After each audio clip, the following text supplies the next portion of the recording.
বিশ্ব সংবাদে আপনাকে স্বাগত। শুরুতেই জানাবো হাতে পাওয়া সর্বশেষ আন্তর্জাতিক সংবাদের শিরোনাম, পরে বিস্তারিত। যুদ্ধের সর্বশেষ আপডেট, আন্তর্জাতিক গুরুত্বপূর্ণ আপডেট সংবাদ জানিয়ে দিব। শুরুতেই শিরোনাম, হামাসের সঙ্গে ইসরায়েলের বোঝাপড়ার ইঙ্গিত।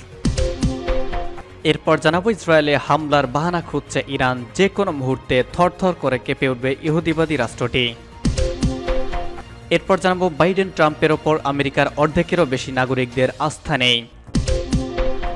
এরপর জানাবো যুদ্ধ বিমান নিয়ে তাইওয়ানে চীনের টহল।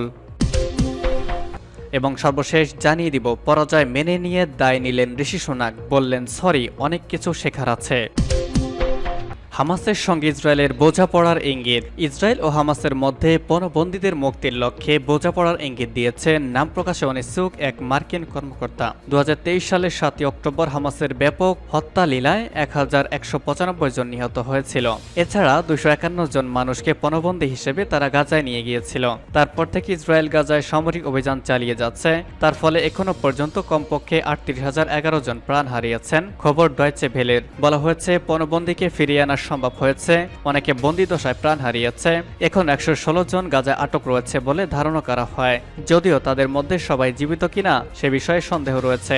আন্তর্জাতিক মধ্যস্থতায় অবশিষ্ট পণবন্দীদের মুক্তি ও অস্ত্রবিরতির একাধিক প্রচেষ্টা এখনো পর্যন্ত সফল হয়নি। মার্কিন প্রশাসন এবার পণবন্দীদের মুক্তি প্রশ্নে হামাস ও ইসরায়েলের মধ্যে বোঝাপড়ার আশা করছে। নাম প্রকাশে অনিচ্ছুক এক মার্কিন কর্মকর্তা ইসরায়েল ও হামাসের মধ্যে বোঝাপড়ার দাবি করেছেন। তবে তার মতে সেই পরিকল্পনা কার্যকর করার ক্ষেত্রে কিছু বিষয় এখনো সমঝোতা হয়নি, ফলে আগামী কয়েকদিনে চূড়ান্ত সাফল্যের আশা নেই। গতকাল ইসরায়েলের প্রধানমন্ত্রী বেনিয়ামিন নেতানিয়াহু টেলিফোনে মার্কিন প্রেসিডেন্ট জো বাইডেনের সঙ্গে টেলিফোনে কথা বলেছেন। তিনি পণবন্দীদের মুক্তির লক্ষ্যে হামাসের সঙ্গে আলোচনা আবার শুরু করার জন্য কাতারের রাজধানী দোহায় এক প্রতিনিধি দল পাঠানোর সিদ্ধান্তের কথা বলেছেন। সেই কর্মকর্তার মতে নেতানিয়াহু আবার আলোচনার ছাড়পত্র দেওয়ায় বাইডেন সন্তুষ্টি প্রকাশ করেছেন। উল্লেখ্য, পরে জানা গেছে ইসরায়েলের বৈদেশিক গোয়েন্দা সংস্থা মোসাদের প্রধান ডেভিড বার্নিয়া স্বয়ং দোহায় যাচ্ছেন। আজই সেই আলোচনা হওয়ার কথা ছিল। সংবাদ সংস্থা রয়টার্সের তথ্য অনুযায়ী সূত্র বলছে, তিনি কাতারের প্রধানমন্ত্রী শেখ মোহাম্মদ বিন আব্দুল রহমান আল তানির সঙ্গে সাক্ষাৎ করবেন। ইসরায়েলের প্রধানমন্ত্রী নেতানিয়াহু গতকাল রাতে মন্ত্রিসভার নিরাপত্তা বিষয়ক সদস্যদের সঙ্গে বৈঠক করেছেন। কাতার ও মিশরের মধ্যস্থতাকারীদের পাঠানো প্রস্তাব নিয়ে তাদের মধ্যে আলোচনা হয়েছে। গাজা ইসরায়েলি সামরিক অভিযান বন্ধ করে পণবন্দীদের মুক্তির লক্ষ্যে বোঝাপড়ার জন্য দেশে বিদেশে প্রবল চাপের মুখে রয়েছে নেতানিয়াহুর সরকার। তবে তার জোট সরকারের উগ্র ধর্মীয় ও জাতীয়তাবাদী শরিকরা হামাসের সঙ্গে আশেপাশের ঘোর বিরোধিতা করে আসছে। বাইডেন প্রশাসন বর্তমান সংকটের কূটনীতিক সমাধানের লক্ষ্যে জোরালো উদ্বেগ চালিয়ে যাচ্ছে। গাজায় শান্তি ফেরাতে কাতার, মিশর সহ অন্যান্য দেশের সঙ্গে আলোচনা চালাচ্ছেন মার্কিন প্রতিনিধিরা। গত মে মাসে বোঝাপড়ার এক কাঠামো প্রস্তুত হলেও ইসরায়েল ও হামাস এতকাল সেই পথে এগোতে দ্বিধা করছিল। এবার হামাসের কিছুটা পাল্টা প্রস্তাবের ভিত্তিতে চূড়ান্ত বোঝাপড়ার সম্ভাবনা উজ্জ্বল হয়েছে বলে নাম প্রকাশে অনিচ্ছুক সেই মার্কিন কর্মকর্তা মনে করছেন। একাধিক সাংবাদিকদের সামনে তিনি সেই আশার আলো দেখানোর বিষয়টি বাড়তি গুরুত্ব পাচ্ছে। ইসরায়েলে হামলার বাহানা খুঁজছে ইরান। ইসরায়েলে হামলার বাহানা খুঁজছে ইরান, এমন কথা জানিয়েছেন খোদ ইরানের শীর্ষ একজন সামরিক কর্মকর্তা। গেল এপ্রিল ইসরায়েলে প্রথমবারের মতো সরাসরি হামলা চালায় ইরান। সেই হামলায় সাফল্য পেয়ে ইরানের বুকের ছাতি ফুলে উঠেছে। ইরানের মিডিয়া জানিয়েছে, তাই আরও একবার ইসরায়েলে হামলা চালানোর পথ খুঁজছে তেহরান। গাজা উপত্যকায় স্বজন হারানোর অনুষ্ঠানে হাজির হয়ে এমন কথা বলেছেন ইসলামী বিপ্লব বাহিনীর এরোস্পেস ফোর্সের ব্রিগেডিয়ার জেনারেল আমির আলী হাজিজাদে। ইরানের শীর্ষ এই কর্মকর্তার সঙ্গে সাক্ষাৎ করা ব্যক্তিরা গাজা থেকে এসেছেন তিনি তা নিশ্চিতভাবে জানা যায়নি। হাজিজাদের বরাতে মেহের নিউজ জানিয়েছে, আমরা অপারেশন টু প্রমিস টু এর সুযোগ আসার অপেক্ষায় আছি। মধ্যপ্রাচ্যে যুক্তরাষ্ট্রের নজরদারি ড্রোন এবং ইরাকে মার্কিন ঘাঁটিতে হামলার জন্য গর্ব প্রকাশ করেছেন হাজিজাদে। 2020 সালে ইরাকে মার্কিন ঘাঁটিতে রকেট হামলা চালিয়েছিল ইরান। দেশটির ইসলামী বিপ্লবী গার্ড বাহিনীর মেজর জেনারেল কাসেম সুলাইমানিকে হত্যার প্রতিবাদে ওই হামলা চালায় তেহরান। ইরাকের বাগদাদে এক মার্কিন ড্রোন হামলায় নিহত হয়েছিল সুলাইমানি। এর আগে চরম শত্রু ইরানকে পুরোপুরি গুড়িয়ে দেওয়ার হুমকি দিয়েছেন ইসরায়েলের পররাষ্ট্রমন্ত্রী ইসরায়েল কাটজ।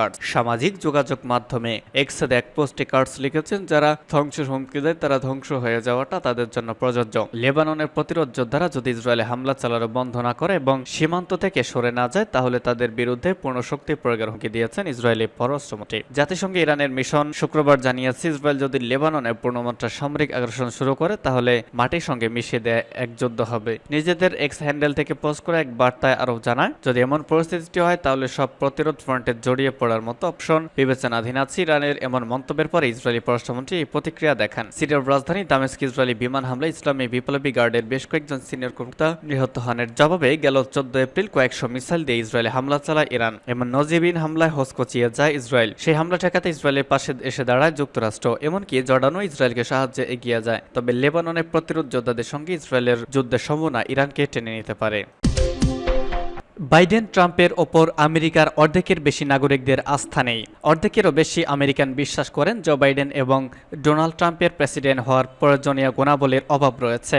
গ্যালাপ ইনস্টিটিউটের সর্বশেষ মতামত জরিপের ফলাফলেই তথ্য মিলেছে। বার্তা সংস্থা ইরোনা জানিয়েছে, বিশ্বের সবচেয়ে নির্ভরযোগ্য পোলিং ইনস্টিটিউট দ্য গ্যালাপ সম্প্রতি একটি প্রতিবেদন প্রকাশ করেছে। 27 জুন প্রকাশিত ওই প্রতিবেদন এসেছে তাদের সমীক্ষায় অংশগ্রহণকারীরা শতকরা 62% প্রাপ্তবয়স্ক নাগরিক বিশ্বাস করেন বাইডেনের প্রেসিডেন্টে হওয়ার মতো যথাযথ গুণাবলী নেই। একইভাবে শতকরা 53% জনগণ মনে করেন ট্রাম্পেরও প্রেসিডেন্ট হওয়ার মতো কোনো ব্যক্তিত্ব নেই। তবে যারা বিশ্বাস করেন ট্রাম্পের প্রেসিডেন্ট হওয়ার জন্য প্রয়োজনীয় ব্যক্তিত্ব ও গুণাবলী রয়েছে তাদের মধ্যে শতকরা 87% রিপাবলিকান, শতকরা 43% স্বাধীন এবং 10% ডেমোক্র্যাট। পক্ষান্তরে যারা বাইডেনকে যোগ্য বলে মনে করেন তাদের শতকরা 81% ডেমোক্র্যাট, 35% স্বাধীন এবং শতকরা 4% রিপাবলিকান। আমেরিকার সাধারণ জনগণ প্রেসিডেন্ট প্রার্থীদের কাউকেই যোগ্য কিংবা পছন্দনীয় বলে মনে করেন না। আমেরিকার 60তম প্রেসিডেন্ট নির্বাচন আগামী 5 নভেম্বর 2024 মঙ্গলবার অনুষ্ঠিত হবে। যুদ্ধ বিমান নিয়ে তাইওয়ানের চীনের টহল। তাইওয়ানের কাছে চীনের সামরিক কার্যকলাপ চিহ্নিত করেছে তাইপে প্রতিরক্ষা মন্ত্রণালয়। স্থানীয় সময় শুক্রবার সকাল 7টায় যুদ্ধ বিমান নিয়ে তাইওয়ানের টহল দিয়েছে চীন। এ সময় চীনা যুদ্ধ জাহাজগুলোর সঙ্গে J-16 যুদ্ধ বিমান সহ 26টি সামরিক বিমান শনাক্ত করেছে তাইওয়ান। চলতি সপ্তাহে দেশটির একটি মাছ ধরার নৌকা আটক করেছিল চীন। তখন বেইজিংকে এই অঞ্চলে উত্তেজনা না বাড়ানোর আহ্বান জানিয়েছিল তাইপে। ব্রিটিশ বার্তা সংস্থা রয়টার্স এই খবর জানিয়েছে। তাইওয়ানকে নিজ ভূখণ্ডের অংশ বলে মনে করে চীন, তবে দেশটির এমন দাবি দৃঢ়ভাবে প্রত্যাখ্যান করে তাইপে। গত 4 বছরে দেশটির ওপর সামরিক ও রাজনৈতিক চাপ বাড়িয়ে দিয়েছে বেইজিং। পরাজয় মেনে নিয়ে দায় নিলেন ঋষি সুনাক, বললেন সরি, অনেক কিছু শেখার আছে। 24 ঘন্টার মধ্যে ডাউনিং স্টেট ছাড়তে হবে ঋষি সুনাককে। যুক্তরাজ্যের সাধারণ নির্বাচনে ফল ঘোষণা চলেছে। ইতিমধ্যে এই নির্বাচনে নিরঙ্কুশ জয় নিশ্চিত করেছে লেবার পার্টি বিরোধী পার্টি। অন্যদিকে নির্বাচনে ভরাডুবি হয়েছে বর্তমান প্রধানমন্ত্রী ঋষি সুনাকের দল কনজারভেটিভ পার্টির। যদিও নির্বাচনে কনজারভেটিভদের ঐতিহাসিক পরাজয় হতে চলেছে বলে আগেই প্রবাস দেওয়া হয়েছিল বুথ ফেরত সমীক্ষায়। সবকিছু ঠিকঠাক থাকলে ব্রিটেনের পরবর্তী প্রধানমন্ত্রী হতে চলেছেন বামপন্থী লেবার পার্টির নেতা কিয়ার স্টারমার। আজ এক প্রতিবেদনের তথ্য জানিয়েছে ব্রিটিশ সংবাদ মাধ্যম বিবিসি। বাংলাদেশ সময় সকাল 10:30 পর্যন্ত বিরোধী দল লেবার পার্টি 362 আসনে জয় হয়েছে, আর কনজারভেটিভ পার্টি 83টি আসনে জয় পেয়েছে, আর লিবারেল ডেমোক্রেটিক পার্টি জয় পেয়েছে 51টি আসনে। সরকার গঠনের জন্য রাজনৈতিক দলগুলোকে অর্ধেকের বেশি সময় অর্থাৎ অন্তত 326টি আসনে জয় পেতে হবে। লেবার পার্টি ইতিমধ্যেই সেই ম্যাজিক ফিগার পার করেছে। আশা করা হচ্ছে নিরঙ্কুশ সংঘর্ষতার দিকে এগিয়ে যায় লেবার পার্টি 410টি আসনে জয় পেয়েছে, আর কনজারভেটিভ পার্টি 131টি আসনে।